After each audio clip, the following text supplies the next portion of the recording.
మా దగ్గర అది అటువంటి పరిస్థితులు ఎదురవుతుంటాయి. అటువంటి కాకుండా ఇక్కడ ఏం విన్నామో దాన్ని బట్టి ఆరాధన చేయాలి, దాన్ని బట్టే బల్లలో చేయి వేయాలి. నాకు అలవాటేలే, నాకు ఇదేలే, నాకు వచ్చిందేలే అనేది కాదు, అది చల్లవుయడా. సరే చూడండి, పరిశుద్ధ గ్రంథంలోంచి కొన్ని మాటలు చూసుకొని ఆ రీతిగానే మనం ఆరాధన చేద్దాం. లూకా సువార్త 7వ అధ్యాయం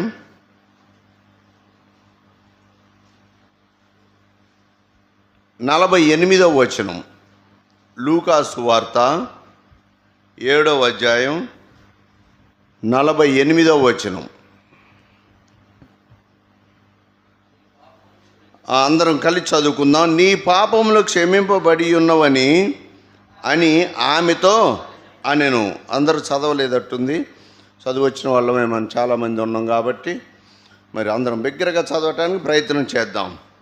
లూకా సువార్త 7వ అధ్యాయం 48వ వచనం. నీ పాపములు క్షమింపబడి ఉన్నవని అని ఆమెతో అనెను.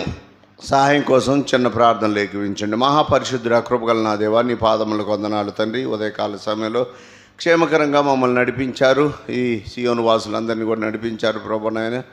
ఇక నన్ను నీ పనిలో ప్రభునాయన బలంగా వాడుకోండి. బలహీనుండి ప్రభునాయన నన్ను బలపరచమని యేసునామమున అడిగి వేడుకొంచున్నాం తండ్రి, ఆమేన్. చూడండి, మరొకసారి చదవండి, ఒకరు చదవండి. నీ పాపములు క్షమింపబడి ఉన్నవి అని ఆమెతో చెప్పెను. ఒక పని కావాలంటే ఇందాక నేను చెప్పే కదా, 2 ఎడ్ల సామెత మాదిరి. ఆ 2 ఎడ్లు కొన్ని రోజులు ఏం చేయాలంటే సాగుకి అలవాటు పడాలి, కాడికి అలవాటు పడాలి, దుక్కిలో నడవటానికి అలవాటు పడాలి. యజమాని కొరడా జులిపిస్తే లేకపోతే మాటకి అలవాటు పడాలి. అప్పుడు అవి సాలుకు వస్తాయి, అప్పుడు అవి కంటిన్యూ అవుతుంటాయి. మా నాన్న కాడి బండి పోలు లేపంగలోనే ఎద్దొచ్చి తల కింద దాని కింద పెట్టేది. ఆ రీతిగా ట్రైనింగ్ ఇచ్చిందంటే దానికి ఎంతో ప్రయాసం ఉంటుంది. ఇప్పుడు ఇక్కడ కూడా ఈమె పాపములు ఏమయ్యాయంట? ఎన్ని పాపములు అయ్యి? విస్తారమైన పాపములు క్షమించబట్టానికి గల కారణము ఏంది? ఒక కారణం ఉంది.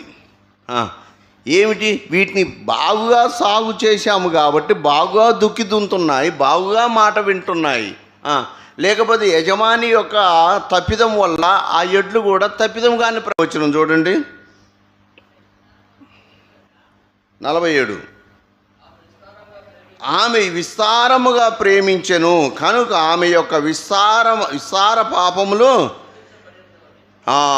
ఆమె ఏం చేసిందంట? విస్తారముగా ప్రేమించింది కనుక ఆమె విస్తారమైన పాపములు ఏమయ్యాయి? క్షమించబడ్డాయి. ఎవరు ఆమె?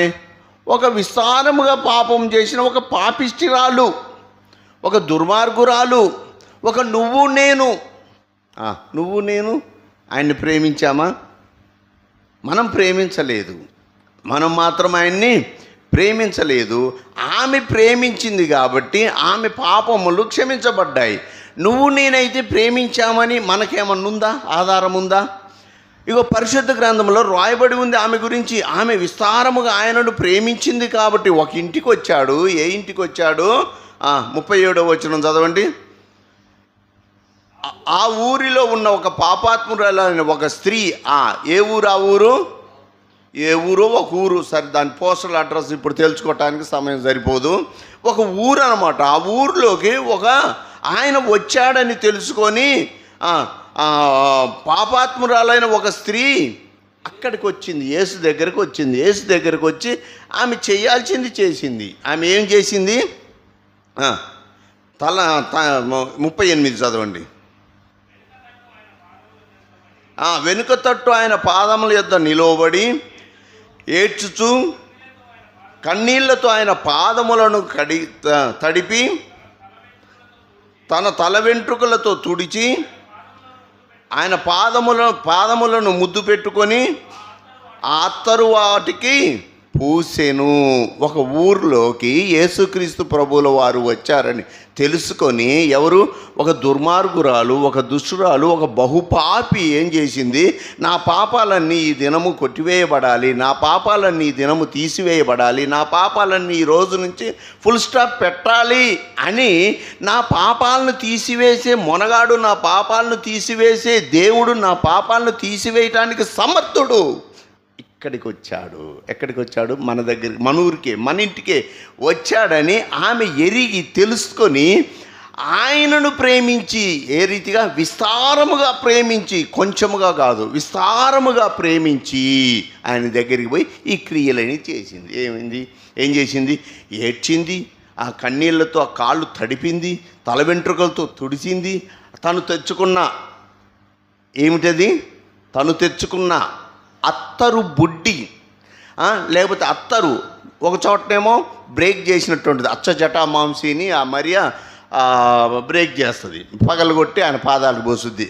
సరే, అది వేరు విషయం. ఇప్పుడు ఈమె తెచ్చుకున్న అత్తరు ఆ పాదాలకు, వాటికి పూసిద్ది.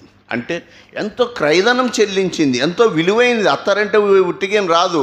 నేను మొన్న ఆ మధ్య పంజాబ్ వెళ్ళినప్పుడు ఎంత ఉంది, అరంగులం ఉంది అత్తరు బుడ్డి, అత్తరు ఒరిజినల్ అత్తరు అంట. అది ఒక 1200 1300 అన్నాడు. అంటే 2 సార్లు ఇట్ట పుయ్యంగులోనే అయిపోద్ది అది. అది పూసినాక 2-3 రోజులు ఉంటుంది అంటుండ్రు వాడు. పోంద నేను నమ్మేది ఆడ, ఆయన నమ్మేది ఆడ, అది అంత నమ్మక ద్రోహం, అది కుదిరేది కాదని. ఇంతే ఉంది 1200 అన్నాడు. నాకు కొద్దులేని పెట్టేసిన. అటువంటి ఈమె అత్తరు మరి ఎంతో విలువైనది. అది అచ్చ జటా మాంసే కావచ్చు, ఈమె తెచ్చినదే కావచ్చు, ఏదైనా కూడా చాలా విలువైనది. ఆమె యేసు పాదాలకు పోసిందంట, పాదాలను తడిపిందంట, చెంబులో నీళ్లు పోసినట్టుగా పోసిందంట. అంటే ఈడ మనం ఏం చూడాలి? ఆమె ఎంతో క్రయధనం చెల్లించింది, ఎంతో విలువ చెల్లించింది, ఎంతో ప్రేమించింది. కనుక ఆమె పాపాలు ఏమైపోయాయి? క్షమించబడ్డాయి. అయితే నువ్వు నేను మనందరము ఆయనను ప్రేమించలేదు. ప్రేమించినట్టు రుజువు ఉందా? నేను ఆయన్ని ప్రేమించాను, అదిగో పలానోళ్ళు వస్తే పలాని సమయంలో పలాని నేను ఆతిథ్యం ఇచ్చాను, దైవ సేవకులకు, దేవుని పిల్లలకి, సువార్థికులకి మంచినీళ్ళు ఇచ్చాను, నేను ఆయన పట్ల గురి కలిగి ఉన్నాను, నేను ఆయన పట్ల ప్రేమ కలిగి ఉన్నానని చెప్పగలుగుతావా రక్షణ లేనప్పుడు? లేదు. ఆయనకు దోషులముగా, విరోధులముగా ఉన్నాము. సౌలును చూసి అంటాడు, సౌలా నీవు నన్నెందుకు హింసించే వారిగా ఉన్నాము. అంటే శత్రువులుగా ఉన్నాము, ప్రేమించే వారిగా లేము. కానీ ఆయన మాత్రము చూడండి, యోహాను సువార్త 3వ అధ్యాయం 16వ వచనం నోటెడు. యోహాను సువార్త 3వ అధ్యాయం 16వ వచనం. దేవుడు లోకమును ఎంతో ప్రేమించెను, కాగా ఆయన తన అద్వితీయ కుమారునిగా పుట్టిన వాని యందు విశ్వాసముంచు ప్రతివాడును నశింపగా నిత్య జీవం పొందునట్లు ఆయనను, అనగా ప్రభు అయిన యేసు క్రీస్తుల వారిని అనుగ్రహించను. ఎవరు ప్రేమించారండి? దేవుడే ప్రేమించాడు, మనం ప్రేమించలేదు. సరే, ఈ స్త్రీ ప్రేమించింది. ఈ స్త్రీ సబ్జెక్ట్ అట్లా ఉంచండి. ఆ స్త్రీ మంచి గుణాలు కలిగింది కాబట్టి, ఆమె పాపం వల్ల ఆమె చనిపోద్దని ఆమెకి భయమైంది కాబట్టి ఆమె ప్రేమించిందంటే ఒక అర్థం ఉంది. ఇప్పుడు మన పాపం వల్ల మనం చనిపోతాం, అగ్ని ఆరదు, పురుగు చావదు, ఆ స్థానంలోకి వెళ్తామని తెలిసి కూడా మనం ప్రేమించలేకపోయాము. మనం ప్రేమించకపోతే మనల్ని ప్రేమించిన వాడెవరు? ప్రభు అయిన యేసుక్రీస్తుల వారు. ఆయన మనల్ని ప్రేమించి మన దగ్గరకు వచ్చి మన పాపముల నిమిత్తం ఆయన బలైపోయాడు. ఇప్పుడు ఆమె ఏం చేసింది? ఆమె పాపాలన్నీ క్షమించబడతాయని తెలుసుకొని ఏం చేసింది? ఇంకప్పటికి క్షమించబడలేదు. వాస్తవంగా అది ఎంట్రీలోనే ఆమె ఆ కార్యములన్నీ చేసింది.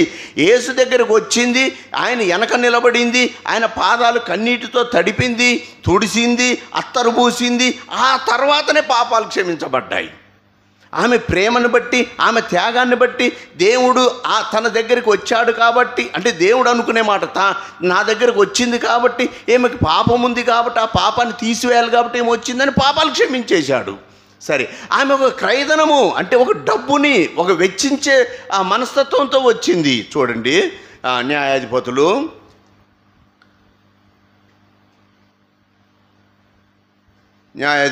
11వ అధ్యాయం 39వ వచనం. మనం ఏం విన్నామో ఇందా చెప్పుకున్నాం కదా, మా భక్తుడు ఏం చేశాడు, ఎదుటి వారికి ఆమెనన్నాడు. అక్కడ ప్రార్థనే, ఇక్కడ ప్రార్థనే. అక్కడ తిన్నాడు, అక్కడ తినొద్దు. మనం ఎక్కడున్నాము, ఇక్కడున్నాము, ఇక్కడిది విందాము, ఇప్పుడుది విందాము. చూడండి, న్యాయాధిపతులు 11వ అధ్యాయం 39వ వచనం చదవండి. ఆ 2 నెలల అంతమున ఆమె తన తండ్రి యొద్దకు తిరిగి రాగా అతడు తాను మొక్కుకొనిన మొక్కుబడి చొప్పున ఆమెకు చేసెను. గమనించండి, ఈడ మిస్అండర్స్టాండింగ్ చేసుకోకండి. కొన్ని పదాలు ఏందనంటే ఏందో అని పిలిస్తే ఏందో అని వినపడుద్దంట. లోక సంబంధులు చెప్పుకుంటారు కదా, ఏందో అని అంటే ఏందో అన్నట్టు ఉంటుంది. అందుకే నేను మాట్లాడలేదయ్యా, నీతో వద్దయ్యా, నా మాటకు పెడార్థం తీస్తారని కాముకుంటారు. సరే, వాడు మంచోడే. ఇప్పుడు అట్లనే పరిశుద్ధ గ్రంథంలో కూడా అర్థం కాకపోతే పెడార్థాలు వస్తాయి, అర్థం కాకపోతే ఏదేదోలాగా వస్తుంది. ఇప్పుడు ఇక్కడ మనకు కావాల్సిన భాగాన్నే మనం ఏరుకుందాం, మనకు కావాల్సిన భాగాన్నే మనం తీసుకుందాం. చదవండి, ఇప్పుడు చదవండి 39. ఆ 2 నెలల అంతమున ఆమె తన తండ్రి యొద్దకు తిరిగి రాగా అతడు తాను మొక్కుకొనిన మొక్కుబడి చొప్పున ఆమెకు. ఎవరు ఈ అతడు? యెఫ్తా. అంతే. ఈ భాగాలన్నీ తెలిసినయే, నోట్లో తిరిగే, ఎప్పుడు మనం చదువుకుంటున్నాయే. ఈ కంఠస్థ పాఠాలు ఈజీగా గుర్తుంటాయి అన్నమాట. హల్లెలూయా పాడేది ఆ పాట ఎంత ఫేవర్గా ఉంటుంది. అందరికీ వచ్చిన పాట అది. ఇంకో కొత్త పాట అంటే మళ్ళీ వేరు విషయం అది. ఈ పాట అందరికీ ఆ వచనాలు అట్లా ఆకర్షింపబడుతుంటాయి. అలాగే యెఫ్తా స్టోరీలు, జక్కై స్టోరీలు, ఈ కొన్ని స్టోరీలు ఉన్నాయిగా, అందరికీ అలా ఆకర్షింపబడతాయి. అందుకే ఇది అడిగిన వెంటనే చెప్పడానికి ముందుకుంటే ఇంకా మంచిది, తొందరగా అయిపోద్ది అనమాట. తర్వాత ఈ అతడంటే ఎవరు? యెఫ్తా. యెఫ్తా తాను మొక్కుకొనిన. ఇప్పుడు మొక్కుబడి ఏంటి? మొక్కుబడి ఏంటి? కుమార్తెను కాదు, ఆడ మెన్షన్ లేదు, మనం మెన్షన్ ఉన్నదే చెప్పాలి. మొక్కుబడి ఏంటి? చూడండి 30వ వచనం చూడండి. అప్పుడు యెఫ్తా యెహోవాకు మొక్కుకొనెను. ఎట్లనగా, నీవు నా చేతికి అమ్మోనీయులను నిశ్చయముగా అప్పగించిన ఎడల నేను అమ్మోనీయుల యొద్ద నుండి క్షేమంగా తిరిగి వచ్చినప్పుడు నన్ను ఎదుర్కొనుటకు నా ఇంటి ద్వారము నుండి బయలుదేరి వచ్చున్నది ఏదో అది యెహోవాకు ప్రతిష్టమగును, మరియు దహన బలిగా. అది మొక్కుబడి. ఏమని మొక్కున్నాడు? అతడు తాను మొక్కుకొనిన మొక్కుబడి చొప్పున ఆమెకు చేశాను. ఏమని మొక్కున్నాడు? అయ్యా, నేను ఎక్కడి నుంచి? అమోనీయుల దగ్గర నుంచి తిరిగి నేను నా ఇంటికి, అమోనీయుల దగ్గర నుంచి నా ఇంటికి నేను తిరిగి వచ్చినప్పుడు, ఏ రీతిగా?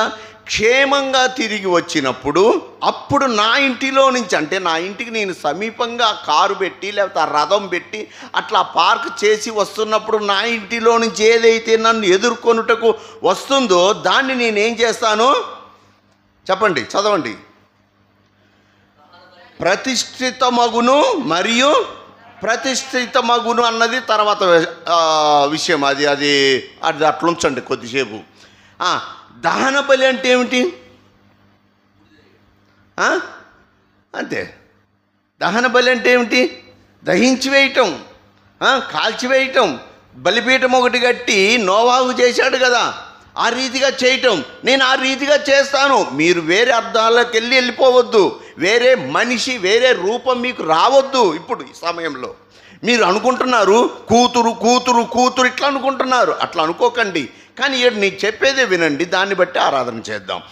చూడండి, ఆ దహన బలిగా దానిని నర్పించెదను అనుకున్నాడు అని మొక్కుకున్నాడు. ఎందుకు ఆ మొక్కుకోవాల్సి వచ్చింది?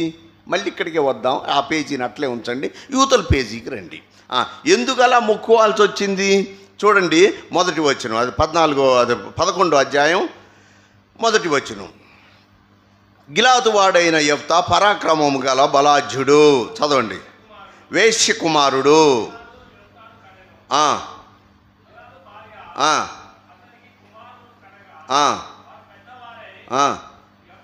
యెఫ్తాతో నీవు అన్య స్త్రీకి పుట్టిన వాడవు గనుక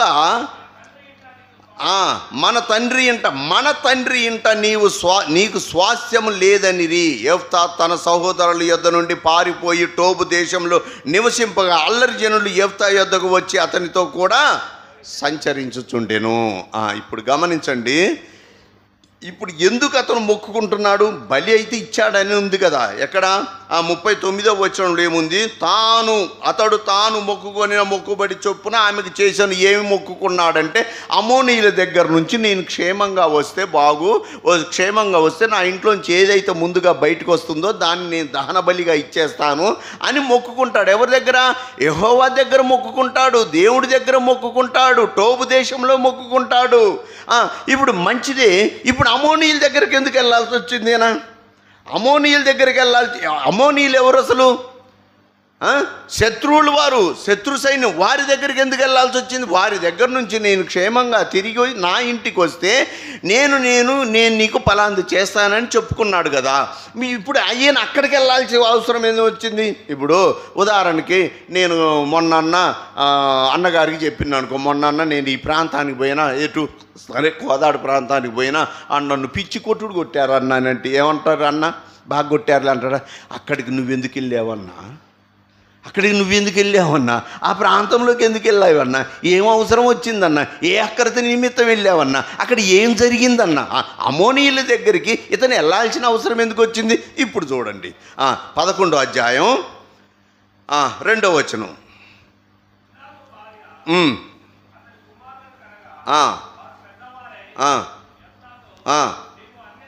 నీవు అన్య స్త్రీకి పుట్టిన వాడవు గనుక మన తండ్రి ఇంట నీకు స్వాస్థ్యం లేదనిరి. చూడండి, ఇప్పుడు గిలాతు వాడైన యెఫ్తా పరాక్రమం గల బలాఢ్యుడు, కానీ అతను ఎవరంట? అతను ఒక వేశ్య కుమారుడు, అంటే ఒక పాపానికి వారసుడు. వినగలుగుతున్నారు కదా? ఒక పాపానికి వారసుడు. తండ్రి పాపము, తల్లి పాపం ఎవరి మీదకి వచ్చింది? పిల్లల మీదకి వచ్చింది ఆ కాలంలో. ఇప్పుడంటే ఎమ్మటే గేటు దాటక ముందే పడిపోతున్నారు లేకండి, ఇప్పుడు వేరు. అప్పుడు అయితే తండ్రుల పాపం, తల్లుల పాపం ఎక్కడికి వచ్చింది? మన గత వారంలో కూడా చూసుకున్నాం. మన తండ్రులు, మన పితరులు పాపము చేసి ఉన్నారు కాబట్టి మనము, మన భార్యలు, మన పిల్లలు చెరలోకి తేబడ్డారని నేను పోయిన వారం చెప్పుకున్నాం మనం.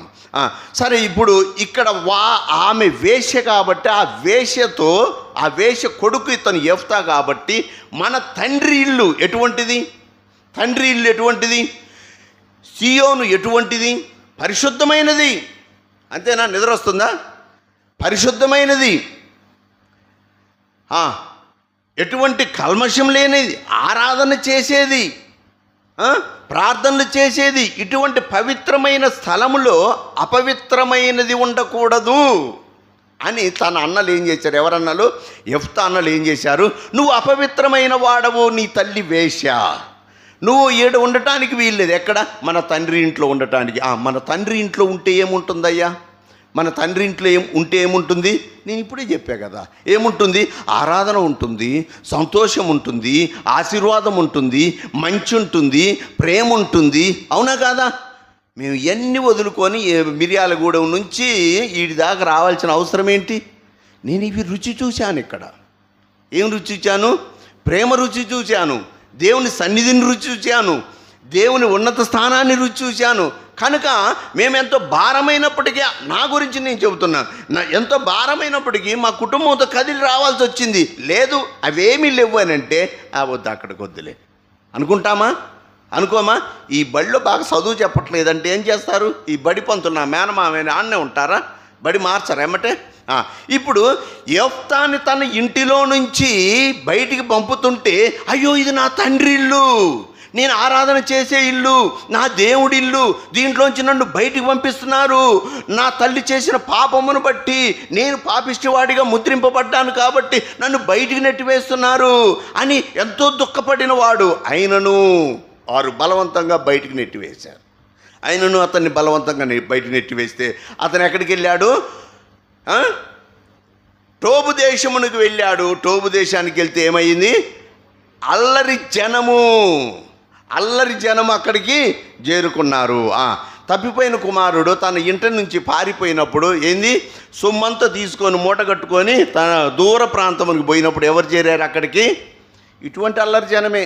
అల్లరి జనం చేరితే ఏమైతుందో నాకు బాగా తెలుసు, మీకేం తెలుసు? మీకు తెలియదు. ఎందుకంటే మీరు అల్లరి జనంతో ఉండకపోవచ్చు, బహుశా సీయోనుతోనే అంటుకట్టుకొని ఉన్నారు. కానీ నాకు అంతకన్నా ముందు అల్లరి జనంతో సుట్రికం ఎక్కువ ఉండేది. ఆగమయ్యేది, తాగుబోతనము, వ్యభిచారము, జూదము, భయంకరమైన జీవితము. అటువంటి పరిస్థితుల్లో ఇతను ఉండాల్సి వచ్చిందేమో, అల్లరి జనముతో సహవాసం చేయాల్సి వచ్చింది. ఈ రీతిగా తన జీవితము కొనసాగుతుంది. అదే తండ్రి ఇంట్లో ఉన్నప్పుడు ఆరాధన ఉండేది, సంతోషం ఉండేది, ఆశీర్వాదం ఉండేది, దేవుని ఇంట్లో ఏముంటుందో అదంతా ఉండేది. నాకన్నా మీకు ఎక్కువ తెలుసు. ఇప్పుడు అటువంటి నోచుకోనందుకు, అటువంటి కోల్పోయినందుకు అతను అక్కడ దుఃఖపడుతున్నాడు. ఎక్కడ? భయంకరమైన స్థితిలో, ఎక్కడ? భయంకరమైన నరకంలో, ఎక్కడ? భయంకరమైన పందుల దొడ్డిలో. నమూనా మాది రిఫరెన్స్ తీస్తే లేట్ అయింది. అటువంటి పరిస్థితులు అతను బాధపడుతున్నారు. యెఫ్తా దగ్గరికి మళ్ళీ ఒక జనాంగం వచ్చారు, మళ్ళీ తన అన్నలు వచ్చారు. చూడండి, ఇప్పుడు చూడండి 4వ వచనం. కొంతకాలమైన తరువాత అమోనీలు ఇజ్రాయేలీలతో యుద్ధము చేయగా, అమోనీలు గిలాదు పెద్దలు టోబు దేశంలో ఉన్న యెఫ్తాను రప్పించుటకు పోయి, నీవు వచ్చి మాకు అధిపతిపై ఉండుము, అప్పుడు మనము అమోనీలతో యుద్ధము చేయుదము అని యెఫ్తాతో చెప్పిరి. ఇప్పుడు ఏమైంది? ఈ పెద్దలు ఏం చేశారు? నీ తల్లి ఒక వేశ్య కాబట్టి, అంటే అతని తండ్రికి 2 భార్యలు అయి ఉండొచ్చు. నీ తల్లి అన్నారు, ఆడ మన తల్లి అనలేదు, మన తండ్రి అన్నారు మళ్ళీ. అందుకని 2 భార్యలు కావచ్చు నేను ఊహించిన దాన్ని బట్టి. సరే, నీ తల్లి వేశ్య కాబట్టి నువ్వు కూడా ఒక పాపాత్ముడు కాబట్టి ఈ పరిశుద్ధ స్థలంలో ఉండటానికి వీలు లేదు అని వాడిని బయటికి నెట్టివేశారు. వాడు వెళ్ళాడు, టోబు దేశంలో ఉన్నాడు, అన్ని జనులు అక్కడ చేరారు, అల్లరి ఆగమాగం అవుతున్నాడు. అక్కడికి మళ్ళీ ఇదే జనాంగము, ఇదే అన్నలు అక్కడికి వచ్చారు. ఏంది అన్నలు ఇలా వచ్చారు అని అంటే, అయ్యా మన దేశం మీదకి, మన రాజ్యం మీదకి, మన తండ్రి ఇంటి మీదకి ఎవరు? అమోనీయులు యుద్ధం ప్రకటించారు. అమోనీయులు ఏం చేశారు? యుద్ధం ప్రకటించారు, యుద్ధానికి వస్తున్నారు. మరి అయితే వాట్? ఇప్పుడు నేనేం చేయాలి? నువ్వు వచ్చి, నువ్వెవరివి? ఎవరు ఆయన? పరాక్రమవంతుడివి, బలాఢ్యుడివి. ఎవరి మీద? మా అందరి మీద. మా అందరి మీద నీకు బలం ఎక్కువ ఉంది. మా అందరికన్నా నువ్వు యుద్ధం ఎక్కువ చేయగలవు, చాకచక్యంగా కత్తిని తిప్పగలవు, చాకచక్యంగా మనుషుల్ని అంతమొందించలేవు. నీకు ఆ శక్తి ఉంది. మేము గమనించాము మాతో ఉండినప్పుడు. నీకు ఆ శక్తి ఉంది, నీకు ఆ దేవుని సన్నిధి ఉంది. కనుక నువ్వు మాతో పాటు వచ్చి ఎవరితో? అమోనీయులతో యుద్ధము చెయ్యి. చేస్తే అమోనీయుల్ని ఓడిస్తే నువ్వు మా అందరికీ, ఎప్పుడైతే నిన్ను చిన్నవాడిగా, ఎప్పుడైతే నిన్ను పాపాత్ముడిగా, ఎక్కడైతే నీకు స్థలం లేదని మేము బయటకైతే నెట్టివేశామో, నువ్వు ఏడుస్తున్నా, మొత్తుకుంటున్నా, కాళ్ళు పట్టుకుంటున్నా, మేము వినకుండా దేవుని సన్నిధిలో నుంచి లేకపోతే తండ్రి ఇంట్లో నుంచి నిన్ను బయటికి నెట్టివేశామో, మా అందరి మీద నువ్వు అధిపతి అవుతావు. ఎవరిని జయిస్తే? అమోనీయుల్ని జయిస్తే. అమోనీయుల్ని జయించు. నువ్వు పరాక్రమశాలివి కాబట్టి నీ అండ, నీ ధైర్యము, నీ బలము మాకు కావాలి. మన దేవుడిల్లుని, మన తండ్రి ఇంటిని మనం కాపాడుకోవాలి. అందుకు నువ్వు రావాలి. యెఫ్తా అనుకుని ఉంటాడు ఏమని? సరే, వీరైతే దుర్మార్గం అయితే చేశారు, వీరికి ఇలా కావాల్సిందే, కానీ నాకు నా తండ్రి ఇల్లు వస్తుంది. మళ్ళీ ఏమొస్తుంది? నాకు నా ఆశీర్వాదం వస్తుంది. నాకు దక్కకుండా చూశారు కదా, దేవుడు వరం ఇచ్చిన ఎవరు అడ్డం వస్తారంట. ఎవరు అంట, ఒక ఆయన అడ్డం వస్తారంట. అట్లా దేవుడు వరం ఇస్తుంటే, దేవుని సన్నిధి నాకు తోడుగా ఉంటే వీరు అడ్డం వచ్చారు. ఇప్పుడు వీరు ఏమంటున్నారు? నీకు అడ్డం రాము, అమోనీయుల్ని జయించు, మన సన్నిధిని కాపాడు, దేవుని సన్నిధిని కాపాడు, అప్పుడు నువ్వు మా అందరి మీద లీడర్ అవుదు రా అని అంటే, ఆయన లీడర్షిప్ కోసం ఆశపడేవాడు కాకపోవచ్చు. అది నాకు అవసరం లేదు. నా పాత స్థానం ఉంది, నా మందిరం స్థానం ఉంది, నా సియోను స్థానం ఉంది, నా ఆరాధన స్థానం ఉంది, నా తండ్రి స్థానం ఉంది, అది వస్తే చాలు నాకు అని ఆవేశంగా, అని ఏమంటారు, ఇంకా యాంగ్జైటీగా, అని ఉత్సాహంగా నా తండ్రి ఇల్లు మళ్ళీ నాకు వస్తుంది, నేను నా తండ్రి ఇంట్లోకి ప్రవేశిస్తాను, నేను అమోనీయుల్ని జయిస్తాను అని ఎక్కడికి వెళ్ళాడు? దేవుని సన్నిధిలోకి వెళ్ళాడు. దేవుని సన్నిధిలోని ఎక్కడికి? మిస్పాలోకి వెళ్ళాడు. చూడండి 11వ వచనం చూడండి.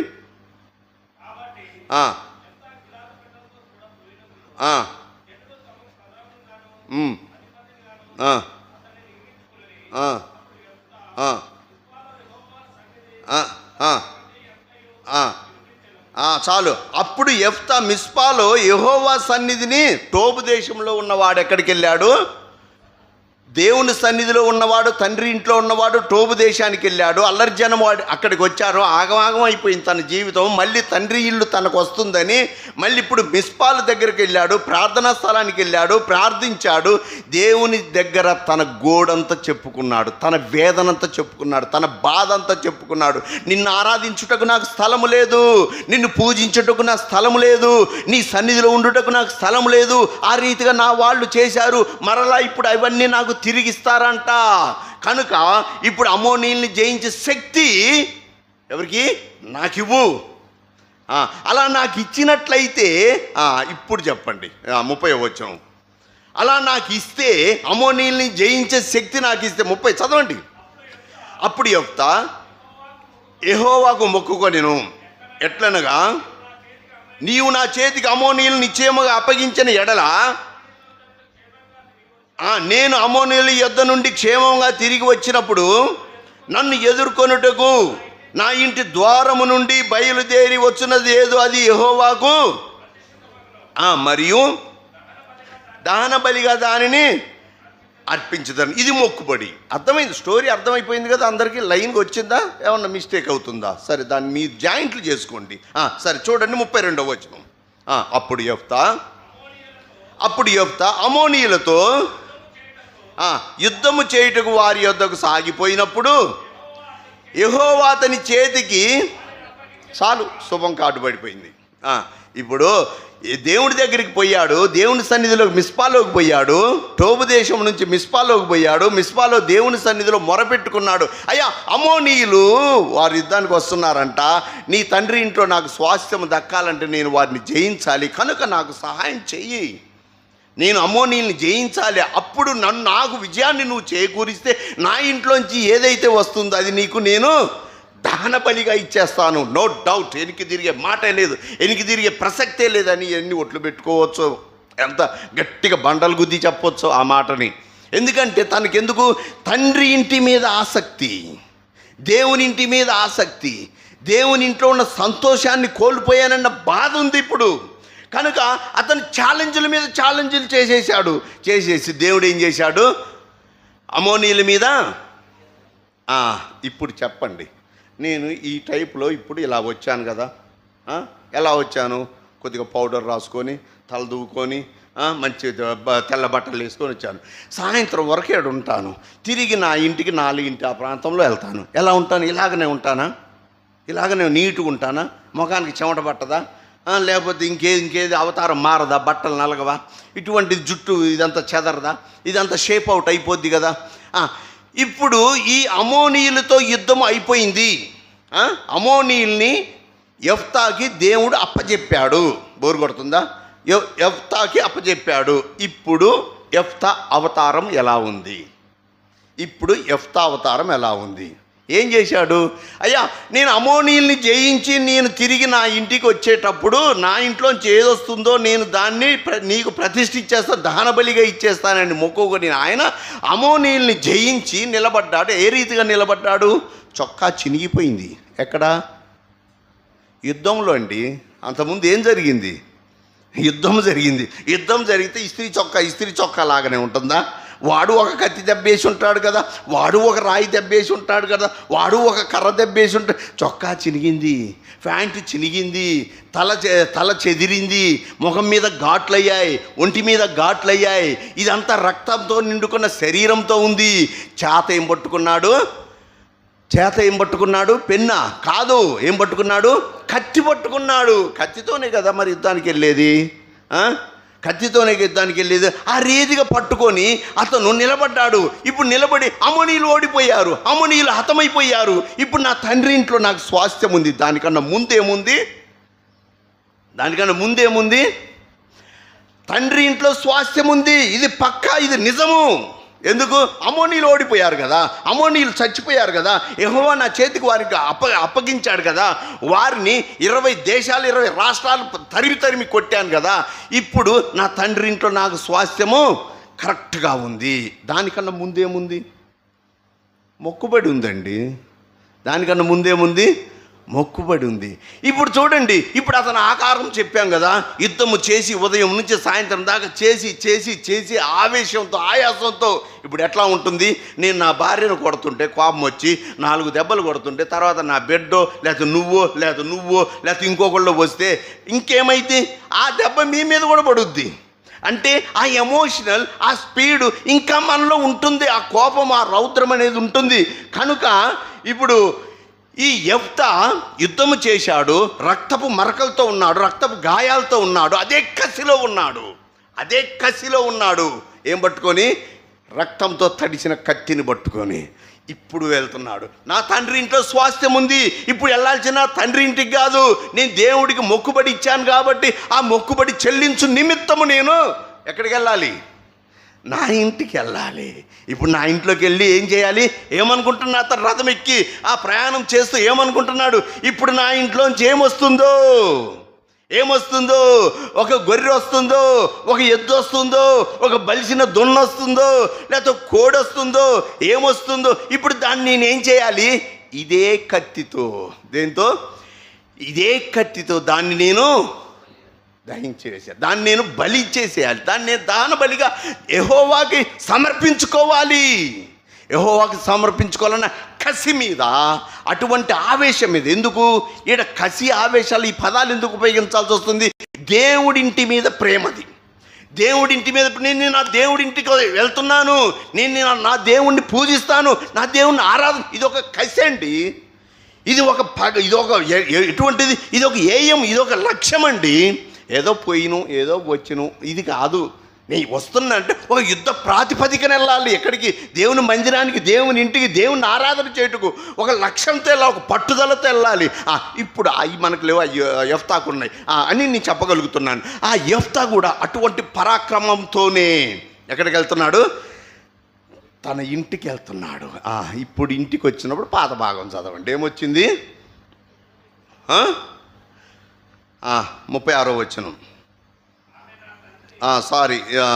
24, అది 34. మిస్పాలో ఉన్న తన ఇంటికి వచ్చినప్పుడు అతని కుమార్తె తంబురతోనూ నాట్యముతోనూ బయలుదేరి అతనిని ఎదుర్కొనిను. ఆమె గాక అతనికి మగ సంతానమే కానీ ఆడ సంతానమే కానీ లేదు. ఇప్పుడు అతను అనుకుంటున్నాడు, ఈ రక్తపు బట్టలతో, రక్తపు గాయాలతో యుద్ధము చేసిన ఆ పౌరుషంతో అదే కత్తి పట్టుకొని ఇప్పుడు నా ఇంట్లో నుంచి ఏదైతే బయటికి వెళ్తుందో నేను మొక్కుకొని నా మొక్కుబడి చొప్పున నేను ఆ రీతిగా చేయాలి అన్న ఉద్దేశంతో తన ఇంటికి వచ్చినప్పుడు ఏమొచ్చింది? తనకెదురుగా తను అనుకున్నాడు, నాకు 100 ఎడ్లున్నాయి, 100 పశువులు ఉన్నాయి, అది ఉంది, అది ఉంది, వస్తుంటాయి కదా, న్యాయాధిపతి కదా అతను. ఇవి ఉన్నాయి కదా, ఇవన్నీ వస్తాయి, ఏదో ఒకటి ఇచ్చేసి యాడికి వెళ్దాం? నా తండ్రి ఇంటికి వెళ్దాం, పూర్తిగా ఫ్రెష్గా తలస్నానం చేసి నా తండ్రి ఇంటికి పోయి ఆరాధన చేద్దాం, ఇక మంచిగా ఉందాం, ఇక బుద్ధిగా నాకు అన్ని సుఖాలు, అన్ని సంతోషాలే అని అనుకున్నాడు. కానీ ఇంట్లో నుంచి ఏమొచ్చింది? తన కూతురు వచ్చింది. తన కూతురు ఏ రీతిగా వచ్చింది? తంబురతోనూ నాట్యముతోనూ తన తండ్రికి ఉద్దేశం తెలుసుకోకుండానే, తన తండ్రి దూర ప్రాంతంలో ఉన్నాడు కదా, టోబు దేశంలో ఉన్నాడుగా, అసహించబడిన స్థితిలో ఉన్నాడుగా, వెలివేయబడిన స్థితిలో ఉన్నాడుగా, నెట్టివేయబడిన స్థితిలో ఉన్నాడు కదా. ఇదంతా వార్త లీక్ అవుతుంది. అమ్మోనీయులతో యుద్ధం జరుగుతుందంట, మా డాడీ మా ఇంటికి వస్తాడంట, ఆ తర్వాత మేమందరం తండ్రి ఇంటికి పోతామంట అని ఏమో అనుకొని ఉండొచ్చు. ఆ రీతిగానే చప్పట్లు కొట్టుకుంటూ పాటలు పాడుకుంటూ వెల్కమ్ డాడీ అని తండ్రికి ఎదురుగా వెళ్ళింది. ఇక ఆ తండ్రి ఒప్పుకున్న ఒప్పందం ఒకటి ఉంది కదా, తండ్రి మొక్కుకున్న మొక్కుబడి ఒకటి ఉంది కదా, అది ఆ తండ్రికి యెఫ్తాకి ఏమొచ్చింది? జ్ఞాపకం వచ్చింది. కట్ చేస్తే 39 వచనం చూడండి.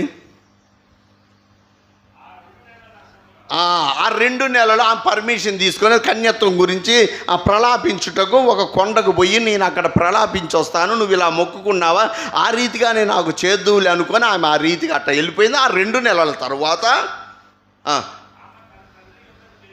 తండ్రి యొద్దకు తిరిగి రాగా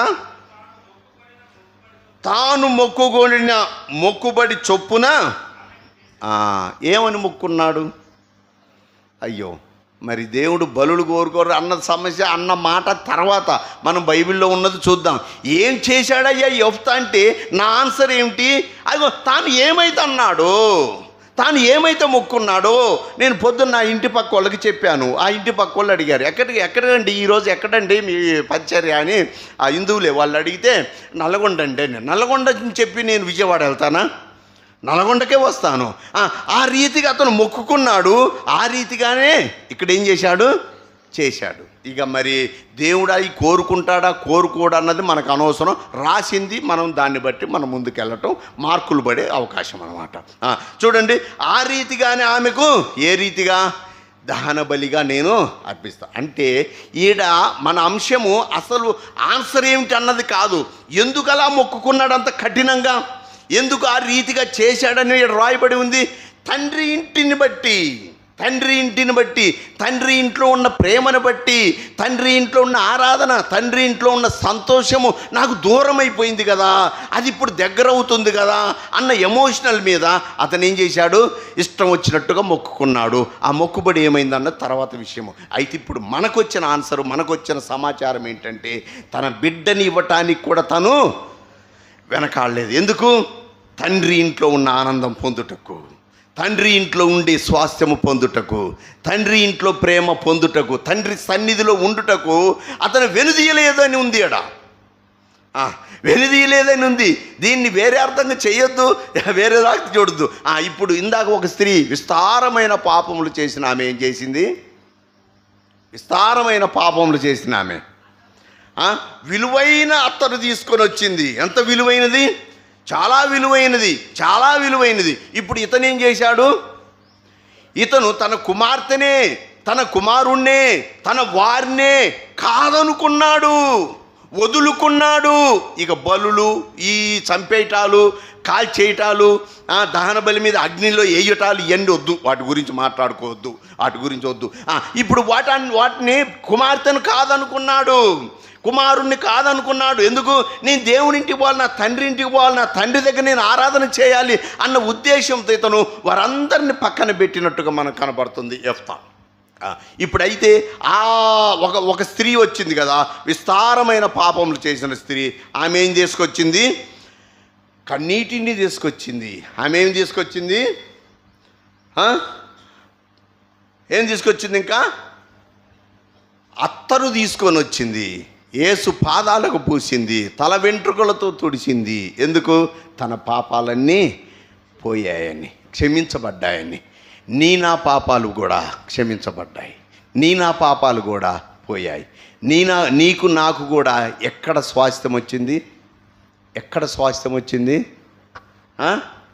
తండ్రి ఇంట్లో నీకు స్వాస్థ్యం లేదు, నీకు నాకు ఎక్కడ స్వాస్థ్యం ఉంది? తండ్రి ఇంట్లో స్వాస్థ్యం ఉంది. ఏం విజయం చేశామని, ఏం ఘనకార్యం చేశామని, ఏ యుద్ధము చేశామని, ఏం రక్తపాతం సృష్టించావని నీకు ఈ విజయం వచ్చింది? మన కోసం చేయబడింది. ఎవరు? ప్రభు అయిన యేసుక్రీస్తుల వారు. ప్రభు అయిన యేసుక్రీస్తుల వారు ఒక యాగము చేశారు. అదే శిలువ యాగము, అదే భయంకరమైన శిలువ యాగము. అమోనీయుల్ని చంపినందుకు ఎవరు? యెహోవా తోడు ఉంటే, అన్నలు తోడు ఉంటే అమోనీయుల్ని చంపినందుకు యెఫ్తా శరీరము వికృతంగా మారిందని చెప్పాను కదా, భయంకరంగా మారిందని చెప్పాను కదా. మనందరి పాపాలు తన మీద వేసుకొని తన గొల్గొతా పర్వతానికి ప్రయాణం అయ్యేటప్పుడు తన శరీరం ఎలా ఉంది? ఎవరి శరీరము? ప్రభు అయిన యేసుక్రీస్తు ప్రభువుల వారి శరీరము ఏ రీతిగా ఉంచబడింది? ఎలా ఉంది? రక్తము కారుతుంది, ఓపిక లేదు, నీరసించిపోయాడు, సొమ్మసిల్లిపోతున్నాడు, దాహమని అడుగుతున్నాడు, ఆహారం అడుగుతున్నాడు. ఆయనను వీరిని క్షమించండి. ఎందుకోసం క్షమించాలయ్యా? విస్తారమైన పాపములు ఉన్నాయి. ఎవరి దగ్గర? నా దగ్గర ఉన్నాయి. నేను ఆయన్ని చూడలేదు, ఆయన్ని ప్రేమించలేదు. అయినా ఆయన నన్ను చూసి, నీ విస్తారమైన పాపములు పోవాలంటే నేను యుద్ధము చెయ్యాలి. ఎవరితో అయ్యా నీ యుద్ధము? అమోనీయుడు కాదు, అమోనీయులు కొంత సమూహమే. ఎవరితో? సాతానుడితో యుద్ధము చేయాలి. సాతానుడిని ఓడించాలి. సాతానుడి తలను ఆ కలువరి శిలువలో చితక తొక్కాలి. ఆ రీతిగా చేసి నిన్ను నన్ను ఏ స్థాయిలో ఉంచాడు? తండ్రి స్థాయిలో, తండ్రి ఉండే స్థాయిలో, తండ్రి ఇంటిలో, సియోనులో ఉంచాడు. దీనికోసము నువ్వు ఎటువంటి త్యాగము చేయలేదు, ఎటువంటి అత్తరుబుడ్డి కొనక్కు రాలేదు. కొనుక్కొచ్చారేమన్నా? లేకపోతే ఏమన్నా బియ్యం మూటలు కట్టుకొని వచ్చారా? లేకపోతే ఇంకేమన్నా గొర్రె పిల్లని తెచ్చారా? లేకపోతే ఇంకేమన్నా బలి ఇవ్వటానికి తీసుకొచ్చారా? అదిగో అబ్రహాంను అడిగాడు, నీకు ఇష్టమైన వాడిని తీసుకుపోయి అక్కడ పోయి బలి ఇచ్చేసారంటే అతను ఎందుకు, ఏమిటి, ఎలా అనేం అడగలేదు. అతను పోయాడు, ఆ రీతిగానే ఇవ్వటానికి సిద్ధమయ్యాడు. అంటే నా దేవుడు బలిని కోరే దేవుడు కాదు. కానీ ఇతను ఎమోషనల్గా మొక్కుకున్నాడు. సరే, దాని వివరణ మనకు అనవసరం. మనకు కావాల్సింది ఏంటంటే తండ్రి ఇంటి మీద ఉన్న ప్రేమను బట్టి తన బిడ్డను కూడా లెక్క చేయలేదని అంశం తీసుకుంటే సరిపోద్ది. ఆ రీతిగా తన తండ్రి ఇంటి మీద ఆశతో తన బిడ్డను కూడా లెక్క చేయకుండా అతను తండ్రి ఇంట్లోకి వెళ్ళిపోయాడు. తిరిగి మళ్ళీ అదే సంతోషంలోకి వెళ్ళిపోయాడు. తిరిగి మొదటి స్థానంలోనికి వెళ్ళిపోయాడు. ఈ విస్తారమైన పాపములు చేసిన ఈ స్త్రీ కూడా ఎక్కడ? దేవుని పాదముల చెంత కూర్చుంది. ఎందుకు? ఆమె విలువైనది కొన్నది, అత్తరు కొన్నది. నువ్వు నేనేం కొన్నావు? ఏం కొనలేదు. మనలో కూడా ఒకటి ఉంది. మనలో ఏముంది? నా దగ్గర పెన్ను ఉంది, కొంతమంది పెన్ను లేదని చెబుతారు. నా దగ్గర ఇదిగో ఎట్టా ఉంది, కొంతమంది లేదని చెబుతారు. నా దగ్గర ఈ బైబిల్ ఉంది, నా దగ్గర లేదని చెబుతారు. నీ దగ్గర నా దగ్గర ఉన్నది ఒకటే. ఏమిటది? ఆయన జీవాత్మ. ఆయన మన నాసికా రంధ్రంలో నుంచి ఏం ఊదాడు? జీవవాయువును ఊదగా మనందరం ఏమయ్యాము? జీవాత్మ. ఆ జీవాత్మ చాలు. దేనికి? అత్తరుబుడ్డి కాదు.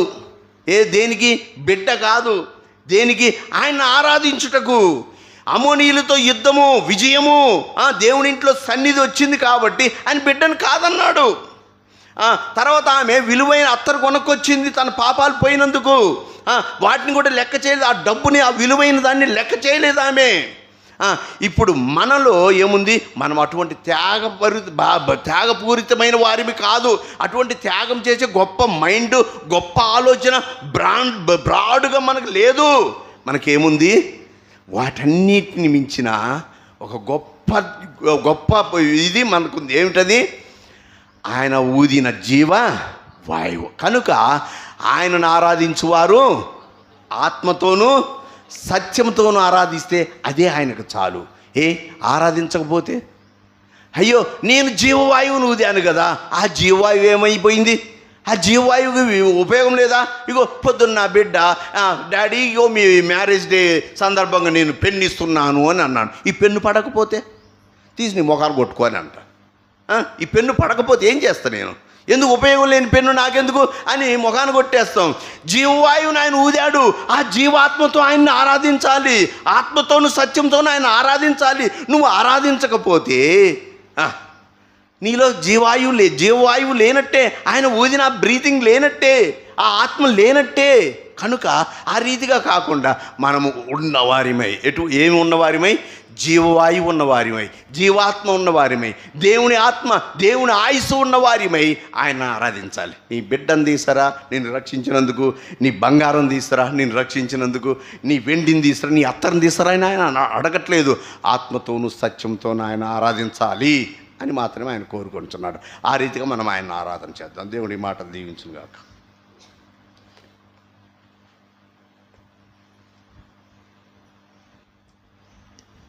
ప్రేమ కలిగిన తండ్రి, దాసుని ద్వారా తీసుకుని రాబడిన నీ మాటల కొరకు వందనాలు. పాపాత్మురాలైన స్త్రీని తన విస్తార పాపములు మీరు క్షమించారని ప్రభువా మరి నీ వాక్యంలో రాయబడుతూ వచ్చింది. విస్తారంగా తను మిమ్మల్ని ప్రేమించింది. శ్రేష్టమైన విలువైన అత్తరుబుడ్డి తీసుకుని వచ్చి ఆ అత్తరును మీ పాదములకు పూసి తల వెంట్రుకలు తుడిచింది. తన విస్తారమైన ప్రేమను చేత తన విస్తార పాపములు క్షమించారని ఈ వాక్యం రాయబడింది. అలాగే యెఫ్తా కూడా వేశ్య కుమారుడుగా తనున్నాడు. తన ఇంట్లో నుండి త్రోసివేయబడ్డాడు, విలువ లేకుండా చేయబడ్డాడు.